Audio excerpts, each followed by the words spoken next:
ஹரிஓம் குருபாதம் திருப்பாதம் ஓம் நமச்சிவாய. பாத தர்ஷனம் பாவ விமோசனம். அனைவருக்கும் வணக்கம். இன்றைக்கி நம்ம பேச வேண்டிய டாபிக் பார்த்திங்கன்னா, சப்ஜெக்ட் பார்த்திங்கன்னா, திருவண்ணாமலை ஆன்மீக தலத்தில் பெண் சித்தராக வாழ்ந்து கொண்டு இருக்கும் தொப்பியம்மா பற்றி தான் நம்ம பேச போகிறோம். இப்போ தொப்பியம்மா பொறுத்த அளவு பார்த்திங்கன்னா, ஒரு பெண்மணியாக அண்ணாமலையார் உடைய முழுமையான சரணாகதியோட திருவண்ணாமலைக்கு வராங்க. தொப்பியம்மா பற்றி பல வீடியோ உங்களுக்கு நான் புதிய தகவல்லாம் கொடுத்துருக்கேன்.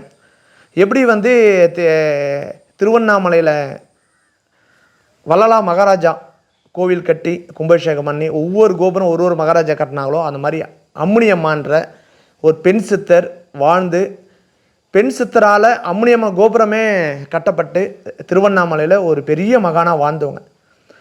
திருவண்ணாமலை பொறுத்தளவு அர்த்தநாரீஸ்வரரோட மலை தான் திருவண்ணாமலை. அந்த மாதிரி வாழும் மகான்களை பார்த்திங்கன்னா, மூக்குப்பொடி சித்தர் இருந்தார், ரமண மகரிஷி இருந்தார், சேஷாத்திரி சுவாமி இருந்தாங்க, ஈசான ஞான தேசிகர் இருந்தார், அடிமுடி சித்தர் இருந்தாங்க, 18 சித்தர்மார்கள் இருந்தாங்க, கோடான கோடி சித்தர்கள் இன்னமும் வாழ்ந்து கொண்டு தான் அவங்க இருக்காங்க, வாழ்ந்து கொண்டே இருக்காங்க. அந்த வரிசையில் தொப்பியம்மா பார்த்திங்கன்னா ஒரு மிகப்பெரிய பெண் சித்தராக அவங்க எல்லாருக்கும் பாலிக்கிறாங்க. அவங்க ஒருபோதும் நான் சித்தர்னு சொல்லிக்கிறதே இல்லை. சித்தர் என்று அறிஞ்சது நம்மளால் சொல்லறது தான்.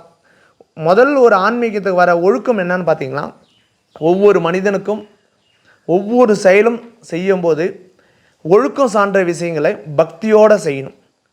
அதுக்கு தான் பெரியவங்க சொல்லுவாங்க. பொதுவாக பெரியவங்க பயபக்தியோடு செய்யணும்னு சொல்லுவாங்க. அந்த பக்தி வரும்போது தான் நமக்கு பித்து வரும். பித்து வரும்போது தான் சித்து வரும்.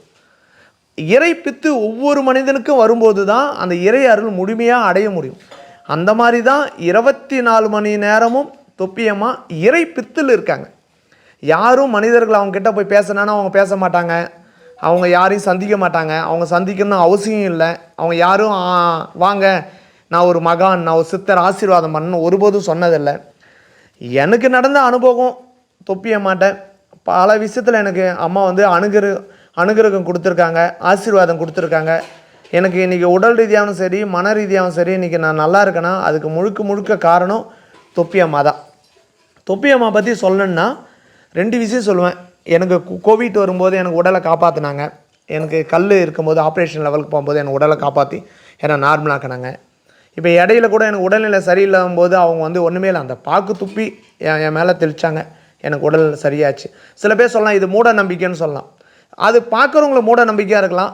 எனக்கு அது ஒரு மருந்தாக மாறிச்சு. ஏன்னா என்னுடைய மனநிலைக்கும் என்னுடைய செயல்பாட்டுக்கும் அது அவங்க செய்த அந்த அனுகிரகம் எனக்கு கரெக்டாக எனக்கு என்னுடைய உடலுக்கும் ஆன்மாவுக்கும் ஏற்றுக்குச்சு. இப்போ அவங்க யாரும் போயிட்டு என் ஆன்மீகத்துக்கு வாங்க என்னை ஆசீர்வாதம் பண்ணுங்கன்னு சொல்லவே இல்லை. அவங்களுடைய உணர்வுகளை நீங்கள் கற்றுக்கினீங்களா, நீங்களும் அந்த இறையருளை பெறலாம். அவங்க இறையருள் எனக்குள்ளே இருக்குது. அண்ணாமலையார் சுற்றி வராங்க. மெயினாக பார்த்தீங்கன்னா ஒரு நாள் நம்ம கிரிவலம் சுற்றி வந்தாவே நல்ல சக்தி, நம்மளுக்கு பாசிட்டிவ் எனர்ஜிலாம் கிடைக்குது. ஒரு பெண்ணாக இருந்து 365 நாளும் கிரிவலம் வராங்க. 365 நாளும் அவங்க நிற்காத கிரிவலம் அவங்க யாருக்கிட்டையும் எனக்கு காசு கொடுங்க சாப்பாடு கொடுங்க கேட்டதில்லை. அவங்களா பிடிச்சா யாசகம் வாங்கி யாசகம் சாப்பிட்டு தான் அவங்க அந்த இறை அருள் முழுமையாக அவங்க வளர்த்துக்கிறாங்க.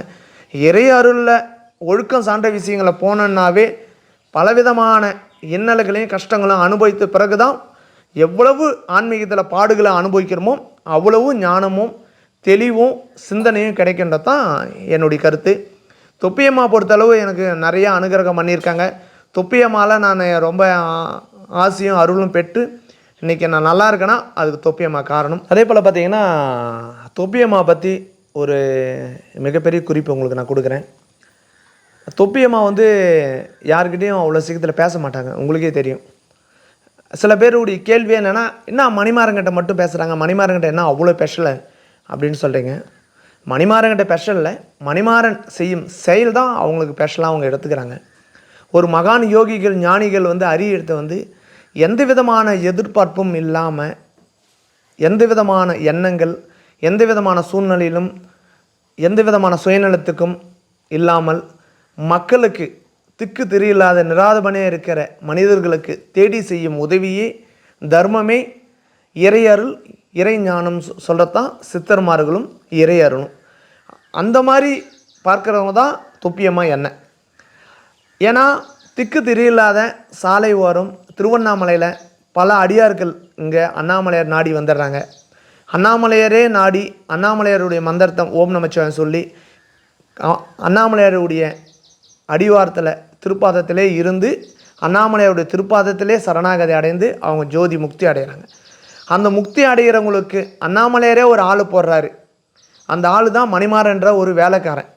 அந்த வேலைக்காரனை எனக்கு ஒரு வேலை கொடுத்து அந்த அடியாரை என் அடியார் அந்த அடியார்களுக்கு சிறந்த முறையில் தொண்டு ஆற்றணும், தர்ம காரியங்களை செய்யணுன்றது நான் ஒரு மகனாக என்னை நியமனித்து அந்த அடியார்களுக்கு அடியனாக நான் போயிட்டு அவங்களுக்கு செய்ய வேண்டிய ஈம சடங்கு, அந்த ஈம காரியங்கள், அவங்களுக்கு செய்ய வேண்டிய முறையான பூஜை, அந்த காரியங்களை செய்து அந்த ஆன்மா சாந்தம், அந்த உடல் சாந்தம், சமாதானத்தை ஏற்று இறைவின் திருப்பாதம் அடைவதற்கு அந்த முக்தி அடைய அந்த கூட்டிலேருந்து வந்த ஆன்மா தனியாக உடல் தனியாக இருக்கும்போது அந்த உடலும் அந்த ஆன்மாவும் சமாதானம் பண்ணி இறைவன் போர்வதற்கு அனைத்து ஏற்பாடும் இறைவன் அருளில் இறைவன் ஆசிரமத்தில் மணிமாறனாக ஒரு கருவி இறைவனை பயன்படுத்துகிறான். அதுதான் தொப்பியம்மா அருள். இப்போ இது எதுவுமே நான் பண்ணலை. இப்போ பொதுவாக எடுத்துக்கிட்டிங்கன்னா நான் கடந்த 16 வயதில் இந்த தொண்டுக்கு வந்தேன். என்னுடைய வயது இப்போ 37 முடிஞ்சு 38 ரன்னிங்கில் இருக்கேன். இந்த 38 வருஷத்தில் 23 ஆண்டு இந்த கடுமையான செயல்லையும் இந்த பார்த்திங்கன்னா இந்த சொசைட்டியில் எவ்வளோ இன்னல்கள் உங்களுக்கே தெரியும். அது இல்லாத அந்த கடுமையான செயல்களை தாண்டி இறை அருள் எனக்கு வந்து மிகப்பெரிய அந்த தொண்டு நல்லடுக்கம் பண்ணுற தொண்டு எனக்கு கொடுத்துருக்காங்க. அந்த நல்லடுக்கம் பண்ணுற தொண்டில் பார்த்திங்கன்னா ஒவ்வொரு ஆன்மாவும் நம்ம நல்லடுக்கம் பண்ணும்போது பாவம் புண்ணியம் அது பல விதத்தில் இருக்குது. அது நம்ம வந்து ஒவ்வொருத்தரும் ஒவ்வொரு திங்கிங் இருக்கும். நீ என்ன பாவம் பண்ணியோ, நீ என்ன புண்ணியம் பண்ணியோ, நம்ம அந்த லெவலுக்கு நம்ம போகவே வேணாம். எந்த பாவம் எந்த புண்ணியம் எப்படி இருந்தாலும் நம்ம செய்ய வேண்டிய கர்ம காரியங்களை தர்மத்தை முழுசாக செஞ்சோம்னா இறை அருளும் இறை ஞானத்தையும் சித்தர் அருளும் பெறலாம். அந்த மாதிரி பெற்றவங்க தான் தொப்பியம்மா. இப்போ தொப்பியம்மா கூட வந்தீங்கன்னா எடுத்தோடனே தொப்பியம்மா வந்து நேரடியாக வந்து இறை அருளுக்கு வரல. அவங்க குடும்ப வாழ்க்கையில் இருக்காங்க, அவங்களுக்கு ஒரு குழந்தை இருக்குது, அவங்க ஒரு தம்பி இருக்காங்க. அவங்க தம்பி ஏதோ ஒரு காரணத்தில் அவர் விபத்துலேயோ ஒரு இதில் இறந்துடுறாரு. அவர் அந்த ஆன்மா தேடி அவர் காணோம். அப்படி அந்த ஆன்மா தேடி தான் அவங்க உள்ளே வராங்க.